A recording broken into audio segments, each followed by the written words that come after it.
Well, Game of Thrones is over, so what are we going to watch now? You should be excited. I'll tell you what we're going to watch now.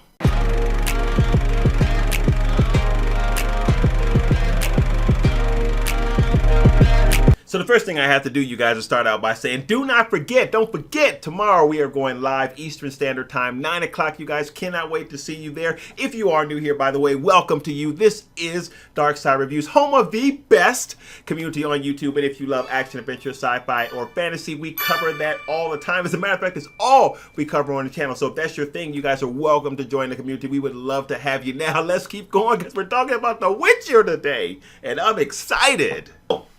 Game of Thrones is over. People dissatisfied with a lot of season 8, especially the last 2 episodes. And now people are like, well, listen, what are we going to watch? Well, guys, let me tell you something. I'm excited because there's a lot of things on deck. You guys know that. People trying to get your eyeballs. People trying to capture that Game of Thrones audience. So you probably know that Amazon is working on the Lord of the Rings series. And from what I understand, like, Bezos is a huge fan of the books, and he has thrown the kitchen sink at it financially. I've mentioned in another video, they spent over $1 billion working on this series, so I'm super excited about that. Not to mention that Lord of the Rings is my favorite fantasy franchise of all times, hands down. But let me tell you,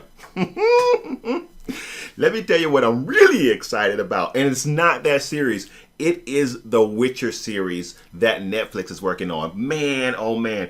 Guys, if this pans out, if this is good, then what we're talking about here for the potential for fantasy lovers is tremendous. I think that this actually could be even better than what Game of Thrones gave us, especially if we get the production dollars put behind it to give us the visual aesthetics, to give us the production value that we got from Game of Thrones. This could be tremendous. Now, some of you guys might not be familiar with The Witcher unless you played the video games. And I do want to set something straight right now. This is not based on the video game series, but instead the book series by Andrezej Sapkowski. Here's the thing, if you love high fantasy, and that's my favorite type of fantasy, and when I say high fantasy, I'm talking about things like Lord of the Rings, or I'm talking about Harry Potter, fantasy that has kind of all of those mythological elements like elves and dark elves and dragons and dwarves and all that kind of good stuff, you are going to love The Witcher, because one of the things that makes The Witcher so good is it's steeped in so much Polish mythology and lore. There are a ton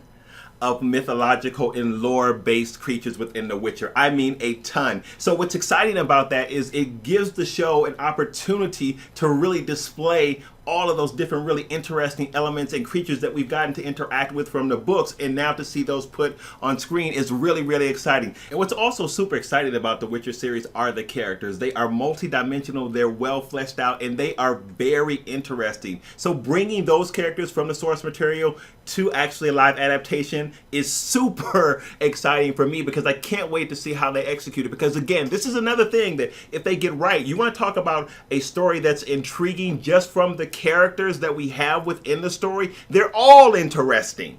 So it's really fascinating to see how they will pull this off with just the characters from the story. I'm getting so excited just thinking about it. Man, you guys got me so pumped just talking about this. So I do want to say this, that one of the things that The Witcher really has to get right is the visual appeal, are the special effects, and the cinematic approach to the show. Because guys, the Witcher world is very, very rich with dynamic and interesting creatures, races, the whole 9 yards. So visually, man, this has to be done well. So what I hope happens here is that I really hope that they consider using a large degree of practical effects, because we all know that sometimes CGI can come across very dicey, and if it's bad, it can really take away from the impact of the show. Now, you can sidestep that by giving really good practical effects. You see an example of that with the Lord of the Rings franchise, an example of that not so much when we think about The Hobbit, where they tend to have used more CGI.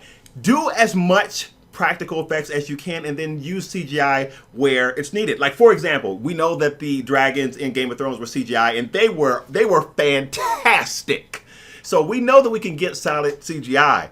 But I really hope that we go the route of practical effects as much as we can to really pull out the visual appeal from the source material for The Witcher. The Witcher's going to be fantastic. Let me tell you guys, I can easily see this dethroning Game of Thrones, no pun intended, right there. Guys, thank you so much as always. Remember, tomorrow, 9 o'clock Eastern Standard Time, we are going live on the channel, 9 o'clock Eastern Standard Time. Please be there. We're going to talk about a whole bunch of different things. We'll talk a little bit more about The Witcher. We can talk Into the Badlands if you guys would like, but there's some other things that I want to share. I'm also about to make a leap, man. I told you guys I was going to do it. It starts very, very soon. I will get into the details of that. Guys, you are so awesome. Thank you so much for joining us. If you love action, adventure, sci-fi, and fantasy, make sure you click that subscribe button. It's all we talk about on the channel. We would love to have you be part of the best community on YouTube. So right now, here's the deal. I'm going over there. So come on with me, you guys. Let's go to the next video. Guys, thank you so much as always. I love you guys so much. If you are new here, don't forget to hit that subscribe button. Join the best community on YouTube. And with that, I will see you on the next video. Peace.